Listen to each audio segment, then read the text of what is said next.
How would you describe Gerry Goeden?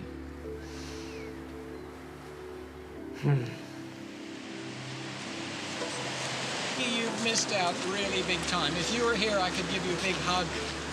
He's polite, he's charming, he's nice.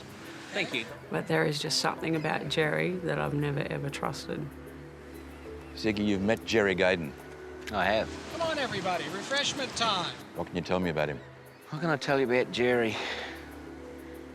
American, suave, sophisticated. Dr. Goeden. Michael Wildersley. Has a temper. Did you see that? Yes, I've definitely seen his temper. Hey. In February this year, Dr. Gerry Goeden's wife, Carmel, disappeared at sea. You guys are stupid. Come on, out of the way. The only person on their yacht Hey, stop that. Enough of that. was Gerry. Two people who were close to Carmel have told us that Dr. Goeden said to them separately that the best way to dispose of a body was over the side of a boat at sea. It was at a family gathering. And he said, you know, the funniest thing about being out in the water, he said, if you ever want to get rid of somebody, he said, you just take them out in the boat and you don't bring them back. And Graham and Lisa Marie Sigvart clearly remember what was said not once, but twice that day. He said the easiest way to get rid of somebody that you don't like, or anybody, is to be at sea, on a boat. So when you heard of Carmel's disappearance, what was your reaction? I don't find that surprising at all, to be quite honest. I felt sad straight up, but I just thought it was ironic from that first instigation that Gerry said to me, if you want to get rid of somebody, take them out in a boat. And then it was actually a joke I used to make that now's backfired on me. For Carmel Brookes, it was to be her dream sailing holiday with Gerry, her de facto husband of 15 years. But off the coast of Thailand on February 2, Carmel vanished overboard. Carmel! Gerry, a marine biologist, says he was asleep below. This is Moon Dancer 2, man overboard. 3 weeks later, he sent this email to friends of Carmel. I have the choice of feeling sorry for myself or getting on with a new life. I'm sure Carmel would have wanted me to move on. And move on he has. It's a gift for your beloved wife. This is old coral rock. It was once alive, now it's just the skeleton. To a 5-star Malaysian resort, entertaining guests as a marine ecology guide. I miss her so much. I just can't believe I'm never going to see her again. But Carmel's friends and family have too many unanswered questions to let this go. She would have been 61 today, and it's almost 6 months since she disappeared. The not knowing is the thing. For 5 months, we've been working with Carmel's family, piecing together this mystery. Mike Wildersley. Man, there's so much in this story that nothing adds up. Gerry has been uncooperative, despite pleas from us and from Carmel's family, who are desperate to know more. What happened? Carmel fell off the boat. And how did you manage that? Our investigation has also led us to Gerry's past, to the strange death of his first wife, Ellen. 28 years ago, the body of Ellen Goeden was found at the bottom of this waterfall. Her husband, Dr. Gerry Goeden, said that they were picking ferns at the top of the waterfall and she slipped and fell. There were no grave suspicions aroused at the time. But early this year, when his third wife, Carmel, disappeared, according to Dr. Goeden, over the side of his boat in international waters off Thailand, suspicions became serious. That's actually the last time I saw Carmel. And she's just an angel. She could walk into a room and light it up. She had this energy about her that was People just wanted to know her. She was my mother. She was my best friend. She was my light. She just meant the world to me, absolute world to me. And I struggle every day, still, without her. Yeah. Carmel had a successful career working in the Australian diplomatic service, including postings in Asia and Europe. She'd been married twice before she met Dr. Gerry Goeden in 1997. I know she loved him. I know she'd do anything for him. I know when they met he was in a little bit of trouble, and I know she looked after him financially. The charismatic marine biologist had moved to Australia in the 70s and later taken up citizenship. Tell me about their relationship. He just mistreated her. Just didn't treat her right. She would just do a simple little thing wrong, and I'd go and see her and she goes, "Gerry hasn't spoken to me for 2 weeks." What for? He'd just shut her off, wouldn't talk to her, wouldn't have anything to do with her, ignore her, separate room, the whole lot. No contact at all, not even a hello, a goodbye, nothing, for weeks on end. How did you see their relationship? Up and down all the time. He, in my eyes, was a controlling person. He was a loner. I do remember one time she came down, she had thick makeup on her face. And I didn't say anything to Carmel. I said, "Leash from me." I said, what's going on with Carmel's face? And apparently Gerry had given her a backhand. She just thought she was getting too old to start again, so she put up with what he was dishing out. The couple lived in Queensland, where Carmel owned 2 homes, a Brisbane unit and a block of land. She was also a director of the boat charter company Whitsunday Escape, where Gerry worked. He's changed the lock on that front because you can't get in. She had enough money for the couple to retire to Penang in Malaysia in 2007. Penang was Carmel's dream retirement. She loved the food, the people, and the lifestyle. And she'd worked here for the Australian government.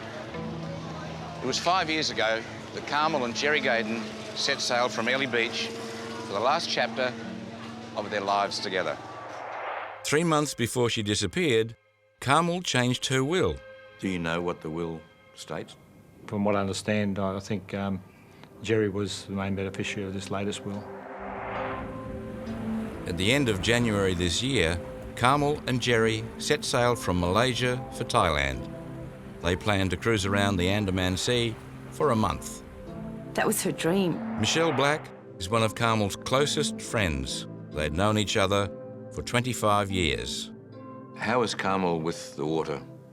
Look, she loved sailing. She absolutely loved it, but she did once tell me, you know, it did terrify her as well. Like, her greatest fear would have been to fall overboard because she wasn't a particularly good swimmer. From this point, all we have is Gerry's account that a weekend, late at night, somewhere off Thailand, he woke to find that Carmel, who'd been steering the boat in a safety harness, was no longer on board. I wake at 12:30 and I can't find Carmel. Boat is underway with sail, engine is off, autopilot is in standby. Carmel's disappearance raised many questions. Gerry Goeden made a written report. It was cold and clinical. It was headed Events Pertaining to Carmel, MOB, Man Overboard.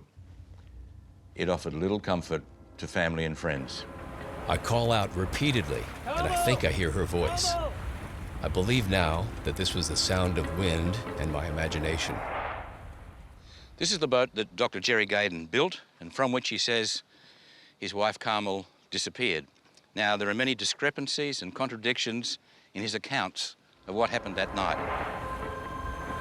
Perhaps the biggest mystery is why he waited more than an hour to radio for help. Man overboard. If your house was on fire, would you wait more than 1 hour to call the fire brigade? I can't get my head around that. Why he would be asleep downstairs and let Carmel, who can't swim properly, doesn't really like being out in the deep water without the proper safety gear on her, so she was safe while he was sleeping. It just bizarre. Gerry has given conflicting versions for when he woke. To Thai police, he said it was 7 p.m, yet in his email to Carmel's friends, he said it was around 12:30 a.m. But what we know for certain is that it wasn't until 1:47 a.m. that he sent out a mayday. I proceeded at 4 knots for about 60 minutes, calling using the deck lights and the searchlight. Mayday, mayday, I sent out a mayday. digital high-frequency mayday. Moon Dancer 2. I select man overboard. Man overboard. Gerry Goeden claims he continued searching for several hours before sailing to the Thai island of Koh Lanta and reporting Carmel missing to local police. He was asked to make a formal written report, but declined and left the station. As a result, there was no investigation into her disappearance. 249 days later, Carmel's body has not been found. I sent an email to Gerry and I said I'm going to leave no stone unturned till I find out what is the truth. I've got to know the truth. What was his response? He never responded back. He hasn't spoken to me since. In Penang, where Gerry Goeden lives in the apartment he once shared with Carmel, I tried to make contact. Dr. Goeden. Michael Willisey. Mr. Willisey, I looked you up on the internet.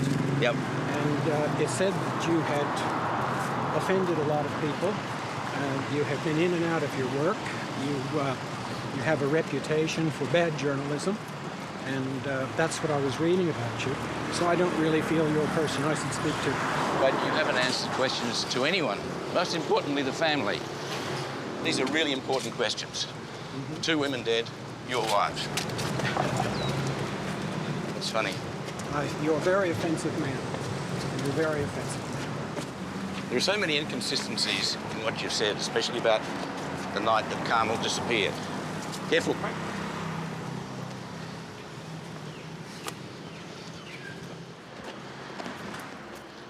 Give us a call if you change your mind, Dr. Goeden.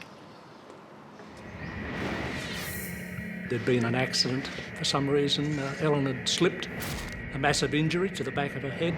Confront him and see what I can get out of him. You guys are stupid. Don't touch me.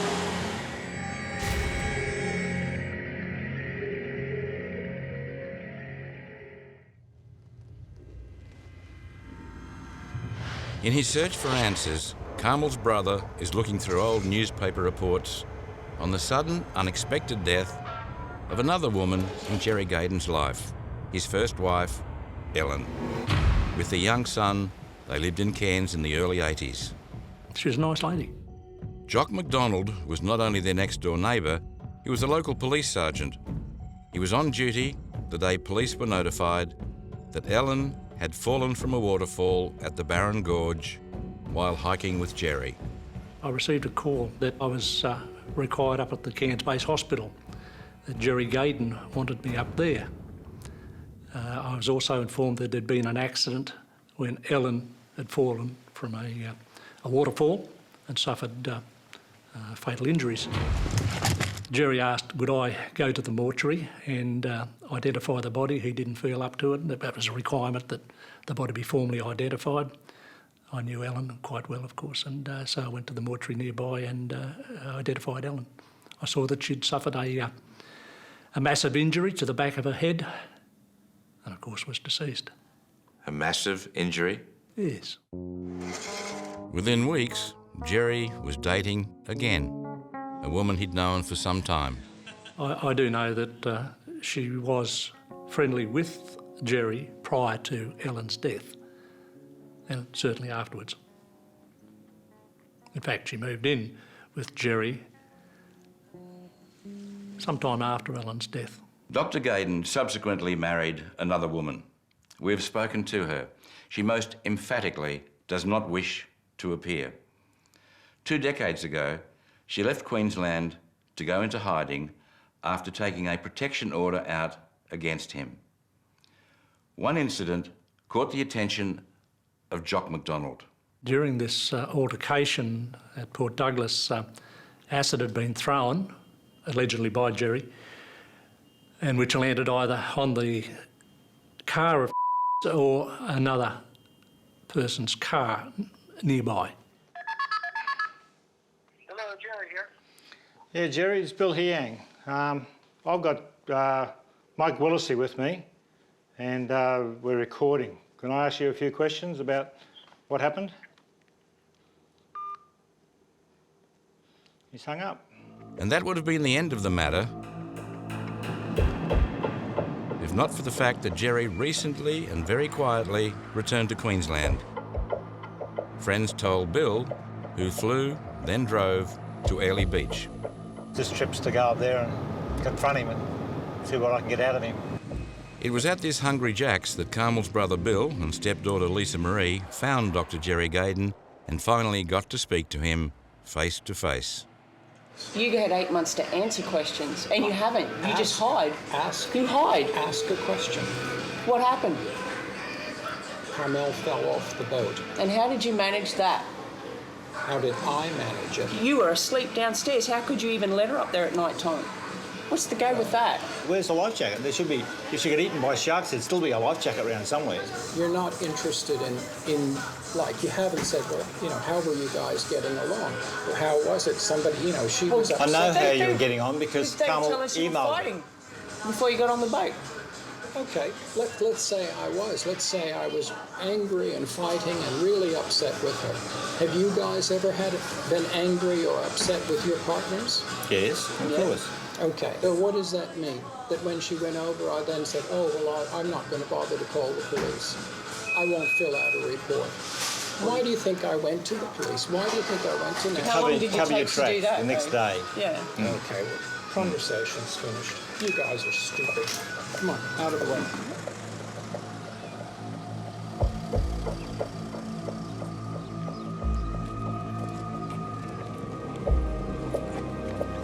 Hey, stop that.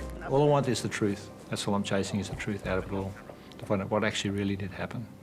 I've got to find out what the truth is. I owe it to my sister and I owe it to my parents to know what the real truth is. I mean, it might have been an accident, something else might have happened, I don't know. I've still got to know the truth in the end. I've got to have some finality in it somewhere. I just can't say that she just disappeared at night time and no one knows what happened. Don't touch me.